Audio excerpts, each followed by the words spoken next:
आज का हमारा टॉपिक है India's aging elderly to make up 20% of population by 2050 UNFPA report. तो क्या हुआ है, अभी यूएनएफपीए ने अभी एक रिपोर्ट जारी करी जिसमें जो इंडिया की एल्डरली पॉपुलेशन है उसको बताया है। ठीक है, तो इसके बारे में हम जानें कि मेजर फाइंडिंग्स क्या हैं उस रिपोर्ट्स में। जो एल्डरली पॉपुलेशन ग्रोथ है इंडिया की, वो 80+5 ईयर्स के जो लोग हैं वो 279% बिटवीन 2022 एंड 2050 के बीच में इतने लोग बढ़ जाएंगे। ठीक है, और 2046 के अराउंड जो होंगे वो सरपास कर जाएंगे जो भी चिल्ड्रेन है 0 to 15 ईयर्स। ठीक है, तो एल्डरली पॉपुलेशन का जो शेयर है वो 20% ऑफ द टोटल पॉपुलेशन हो जाएगा 2050 तक।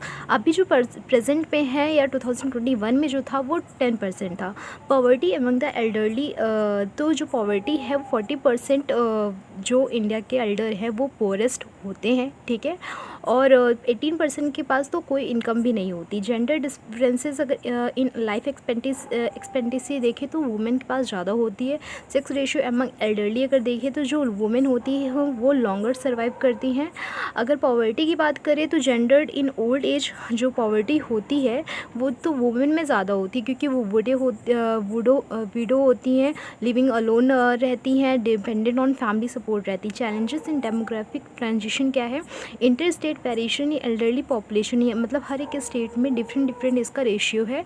Policy recommendation, the report suggest policies to address the feminization and ruralization of the elderly population, increase awareness of schemes for older person and promote in situ aging 2000। तो आगे हम देखते हैं कि policy ऐसी कौन कौन सी है जो रिकमेंड करी गई 2023 में इंडियाज़ एजिंग रिपोर्ट के द्वारा। तो एड्रेस जेंडर स्पेसिफिक एड्रेस करने हैं, हमको प्रमोट करना है इन सेतु एजिंग, आप इनको प्रमोट करना है, हमें इन सेतु एजिंग प्रमोट करना है।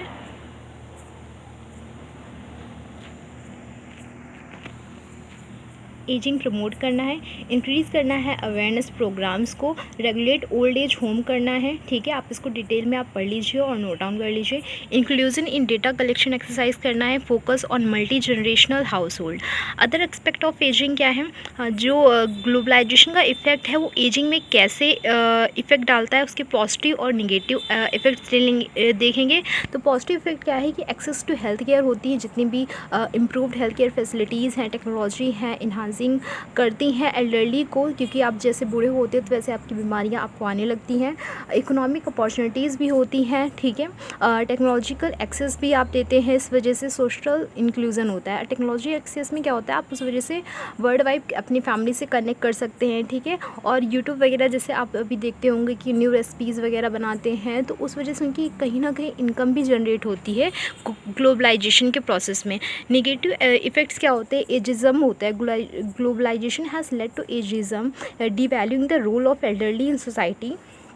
इकोनॉमिक इनसिक्योरिटी भी रहती है। ठीक है, सोशल आइसोलेशन होता है कि लोग बाहर चले जाते हैं माइग्रेट होके, ये तो वो अकेले पड़ जाते हैं। हेल्थ रिस्क भी बढ़ जाता है, consumption of food consumption, lack of physical activity हो जाती है, टेक्नोलॉजी की वजह से पॉल्यूशन एक्सपोजर है, ये सारे चैलेंजेस होते हैं, निगेटिव इफेक्ट्स होते हैं। तो अब चैलेंजेस क्या होते हैं जो वुमेन फेस करती हैं ओल्ड एज में? ठीक है, तो यहाँ पहला है फाइनेंशियल डिपेंडेंस, किसी पे डिपेंडेंट हो जाती हैं। डिट्योरिंग हेल्थ उनकी ख़राब रहती है। सोशल आइसोलेशन, वीडोज़ अगर वगैरह हो गई है तो वो लोनली ज़्यादा टाइम स्पेंड करती है। आप अपने इन्वायरमेंट में आसपास भी देख सकते हैं ये चीज़। सो उसके बाद रूरल सिचुएशन जो होती है वो हेल्थ केयर जो उनकी वुमेन की होती है, इनएडिक्वेट इंफ्रास्ट्रक्चर होता है और एग्रीकल्चर बर्डन भी उन पर रहता है। इंटरसेक्शनैलिटी हो गई, एजिज़म एंड मिसगॉनी, ये आप सारे पॉइंट्स मेंशन कर लीजिए, शॉर्ट में इनके नोट्स बना लीजिए। सजेस्टेड मेजर्स क्या हैं? तो अगर हम बात करें कि क्या पॉलिसीज़ हैं या किन से इनको सुधारा जा सकता है, तो वो पहला आता है सोशल सिक्योरिटी सिस्टम में। एक कैलानगर मागलियार उरिमई थम is a women's rights grant scheme just rolled out in Tamil Nadu में जो चलाई जाती है। कर्नाटका गुरु लक्ष्मी स्कीम है जिसमें 2000 पर मंथ उनको दिया जाता है। यूपी में भी यही चीज़ है। और inter generational programs that promote inter generational bonding stress mentorship programs and community access to health care. अगर हम बात करें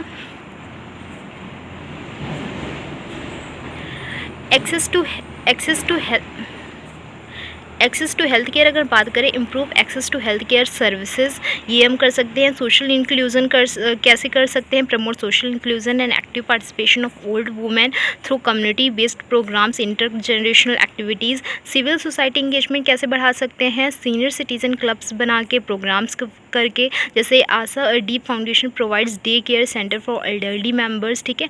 डेमोग्राफिक स्टेबिलिटी डाल सकते हैं, प्रमोट कर सकते हैं फैमिली प्लानिंग की, women's empowerment and inter generational solidarity को।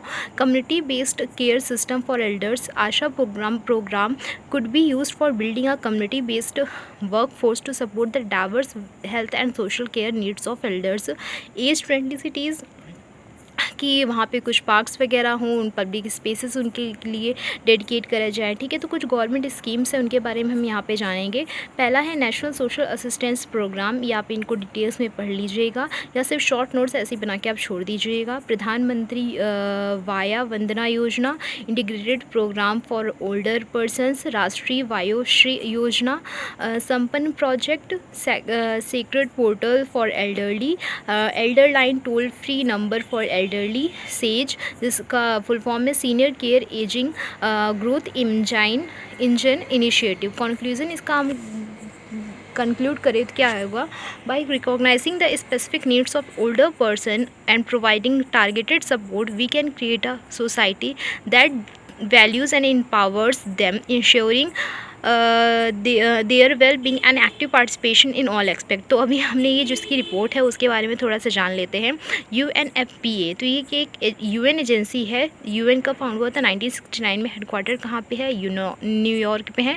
Dedicated to enhancing global reproductive and maternal health, it works on national health care strategies, access to birth control and companions against child marriage, gender based violence, obstetric fistula and female genital mutilation, operating in over 144 countries across 4 regions। its key members for United Nations Development Group, इसका जो key member है, focusing on achieving the sustainable development goals, SDG के बारे में ही आप पढ़ लेना।